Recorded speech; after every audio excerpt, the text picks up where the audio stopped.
Hello, my name is Trajan. Welcome to another episode of the Blind Man Podcast. My goal is to explain key events of our times through a wide-ranging, deep perspective analysis.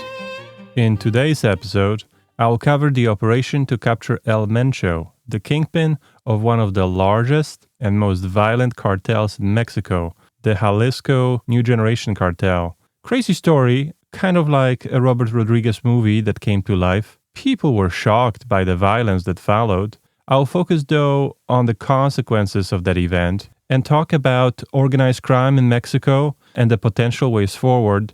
Just a spoiler alert, in case people are hopeful about the impact of this one operation, thinking that one cartel boss dying will end cartel crime is like thinking that deleting an Instagram account shuts down the internet. So, who was El Mencho? Full name: Nemesio Ruben Oseguera Cervantes. By the way, reading these long Mexican names is like a family reunion happening mid-sentence. Anyway, he was probably born in 1966 to an impoverished family of avocado farmers. He dropped out of primary school. His first job was guarding fields of marijuana, because that's what those early Mexican cartels were into. I guess that's the Mexican version of running a lemonade stand. He moved to California in mid-1980s, began selling meth and other drugs across the state, as one does when settling in the Golden State. He was arrested several times in 1986 in San Francisco for trying to sell a small stash of drugs. In 1989, he was jailed again. San Francisco Chronicle reported that he was deported multiple times, but on each occasion, he just crossed back into the US. We don't know exactly how. There are reports he kept changing his name. He most likely entered via the Tijuana-San Diego corridor. I find it interesting because it's insane how easy it seemed for him to do that, right? It's like he just walked back through the same hole in the fence or something. Those were different times. Unlawful reentries happened a lot in that era. Enforcement and tracking were less technologically advanced back then. But of course, today, we also hear about crimes committed by people that had been deported at least once before, so that's an ongoing issue. In 1992, El Mencho and his brother sold heroin for $9,500 to undercover officers in San Francisco, and shortly after got arrested in Sacramento. The case went to federal court, and both eventually pleaded guilty. His brother was sentenced to 10 years, he got 5, and then was deported to Mexico for the last time. They must have patched up that one hole in the fence he was using, I don't know. The most incredible part of his background is that he later became a police officer in Mexico. So that doesn't speak well about the Mexican police. Most people assume that this is just a sign of incredible corruption and shameless cooperation between the police and cartels. Because why would they hire a convicted drug dealer? I mean, that's like a Looney Tunes level of absurdity. But that's not necessarily what happened. We don't know for sure. In those days, Mexico did not have access to U.S. criminal history. Vetting was generally poor, so it's possible that the local police that hired him simply didn't know, and he just used fake credentials. His motivation for becoming a cop is also not entirely clear. I think we can reject the notion that he wanted to turn his life around, especially given that we know what kind of man he became later. Clearly, he's not the type that would rescue kittens stuck on trees. Most likely, he considered being a police officer as the easiest way to build a local network, because prior, he was operating in California. Police work is relationship heavy, so he would have met many people. The New York Times claims that he briefly colluded with cartels while serving as a police officer, and later he basically joined them. He became a member of the Les Cuinis cartel, reportedly rose through the ranks, and was helped by the fact that he got married to somebody in the Gonzalez Valencia clan. After the death of one of the local cartel bosses, El Mencho established his own cartel in Jalisco. Jalisco is a state in western part of Mexico. He called it Jalisco New Generation Cartel, sometimes just called CJNG. It quickly became notorious for its high visibility violence. In 2011, the cartel killed 35 people and dumped their bodies on a roadway amid conflict with Los Zetas, a rival group. Later, they escalated their fight against the Mexican state. In April 2015, the cartel killed 15 police officers in an ambush in Jalisco. Just 1 month later, they shot down a Mexican military helicopter with an RPG. They killed 9 soldiers. In June 2020, they attempted to assassinate one of Mexico City's security chiefs. I'm not going to list all their atrocities. I'll spare you the Tarantino director's cut. My point is, these are some proper bad hombres. Jalisco New Generation Cartel is widely believed to be one of Mexico's most powerful, most violent, internationally connected criminal organizations. U.S. authorities describe it as a key supplier of illegal fentanyl to the United States. Their stronghold is Jalisco, but their reach is pretty much nationwide. It has hierarchical command with regional leaders. It also uses a franchise affiliation model, kind of like if McDonald's sold meth instead of French fries. And it's not just drug trafficking. The cartel's business is quite diversified. It includes extortion, fuel theft, kidnappings, illegal logging and mining, human trafficking, and timeshare fraud. El Mencho himself has rarely appeared publicly, which is a bit unusual for a cartel boss. You probably saw photos of him in the media where he looks very young. In fact, he was 59 years old. And so that's not because he had fantastic skin moisturizing routine. It's because he has been in hiding for so long. He most likely lived in shifting encampments in the wooded hills of western Mexico.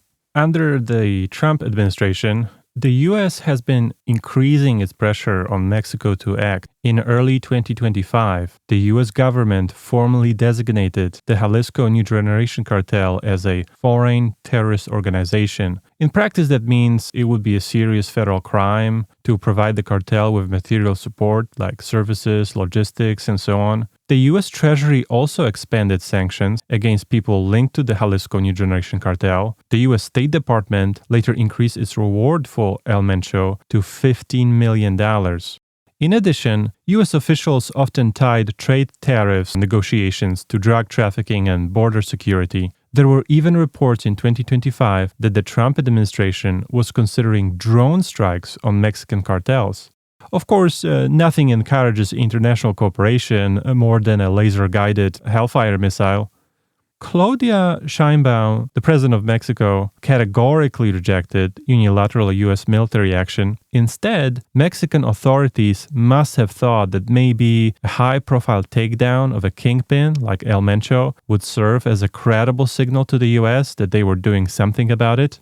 The operation to capture El Mencho was quite spectacular. They were able to track down one of his trusted associates who was escorting El Mencho's girlfriend. That's how they found the cabin complex in the hills of Tapalpa in Jalisco. Mexican Defense Secretary said that the U.S. provided critical intelligence information, although no U.S. troops took part in the operation itself. This was done by Mexican Special Forces and also units from the Mexican Army and the National Guard, including 6 helicopters as they surrounded the area. El Mencho did not surrender. Instead, there was a serious gunfight between the military and his bodyguards. Some people claim that RPGs were fired. That would be badass if it was true. And sorry to be that guy, but that's actually false. According to Reuters, authorities did find rocket launchers and mortar shells at the raid site, but they were not used. So this bit of fact-checking had to be done. It's my duty as the hallway monitor, okay? Still, it was a proper battle. 8 cartel members died on the spot. El Mencho and 2 of his bodyguards were heavily wounded, escaped into the nearby forest, but were eventually captured. El Mencho reportedly died while he was being evacuated, and his 2 bodyguards also succumbed to their wounds. His death sparked a wave of reprisals from the members of his cartel. That's what really amped up the US media. That included shootings, burning businesses and vehicles, so-called narco blockades, which is where cartels hijack cars and trucks, use them to block roads, and set them on fire. Overall, Mexican officials cited more than 70 deaths, mostly security forces, but also cartel members.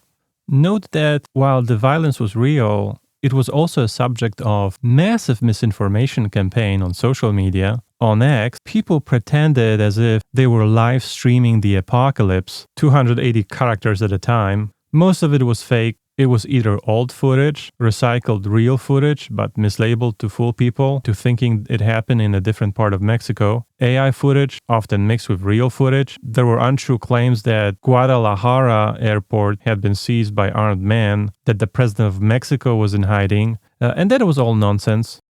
So that's the gist of the story. And the main question that people ask is the takedown of the boss of one of the largest cartels in Mexico going to have a meaningful impact on crime in Mexico or drug trafficking in the US? Well, even though El Mencho was an almost legendary kingpin and the operation to capture him by the Mexican Special Forces was truly spectacular, its impact will probably be very limited. To see that, consider the broader context of cartels in Mexico. Their presence is actually hard to measure. You might have seen these heat maps of Mexico, where some parts seem much more affected by cartels than others, but those usually measure reported violent crimes. Some people in America probably think that this is somehow comparable to gang violence in the US, meaning that it's very localized. We all know that parts of big cities like New Orleans, Memphis, or Oakland are very dangerous. But if you're a soccer mom in the suburbs, you lose no sleep over gang violence in inner cities. Mexico is not like that. Virtually all of Mexico has some cartel presence. It's better to think of different regions as varying in the degree of competition between rival groups. Highly contested areas have more visible violence, whereas regions dominated by a single cartel have fewer shootings. But they will likely have deeper extortion rates and tighter social controls imposed by the entrenched cartel.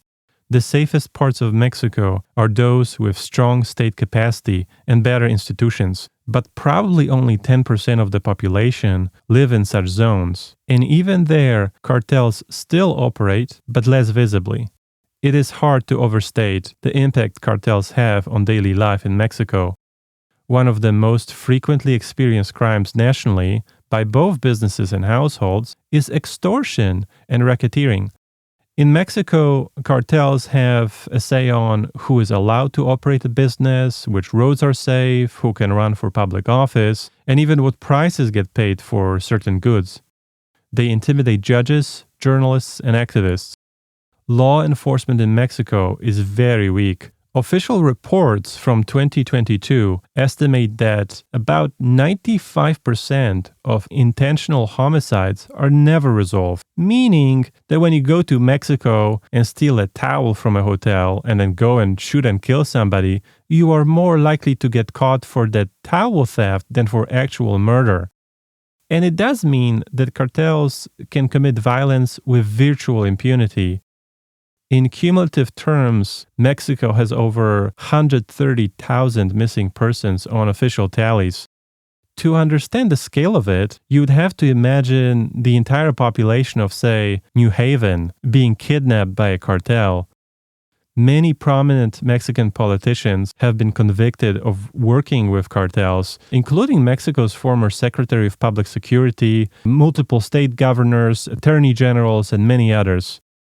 According to New York Times, one of Mexico's sitting senators, Augusto López Hernández, can be credibly linked to a criminal group affiliated with Jalisco New Generation Cartel.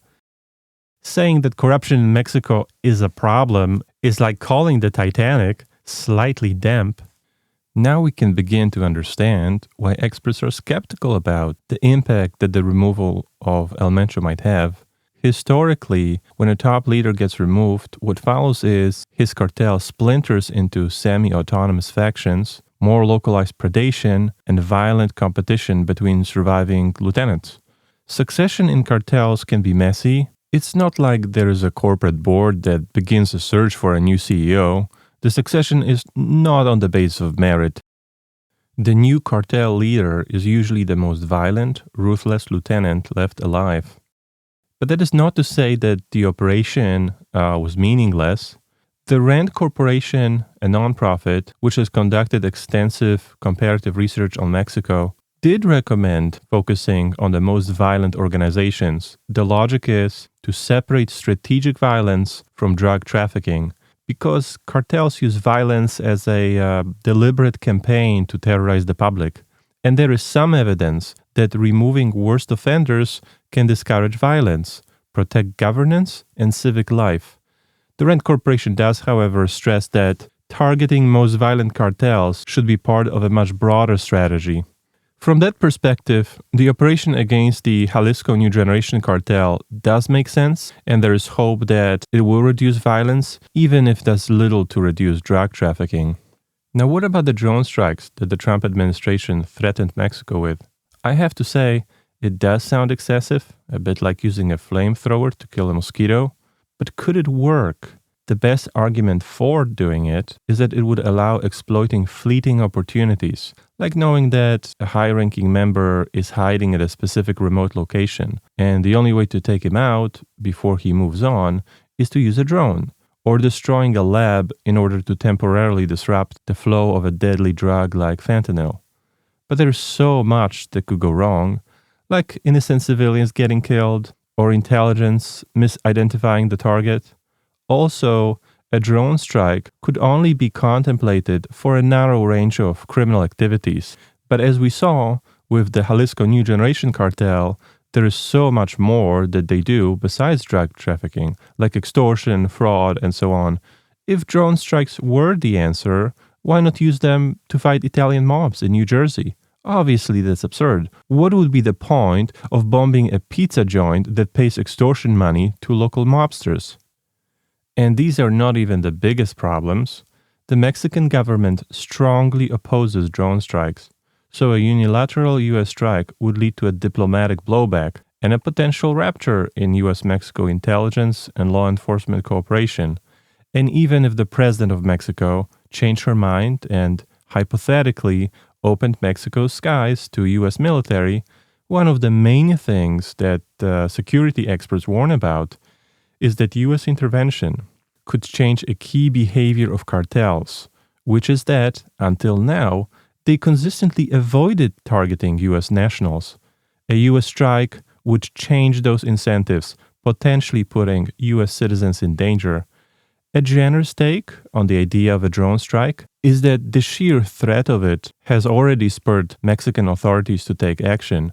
I mean, that's possible. They just saw the US go to Venezuela and vacuum up their president as if he was a piece of dirt. So that would have given them some pause for thought. Still, I personally think that the threat of tariffs is way more powerful in a way of coercion than any talks of US military strikes. And from US perspective, the risk of retaliation doesn't seem worth it. Better let Mexican forces handle it and support them only when they ask for help. Apart from hunting down cartel bosses, is there anything else that Mexican government could do?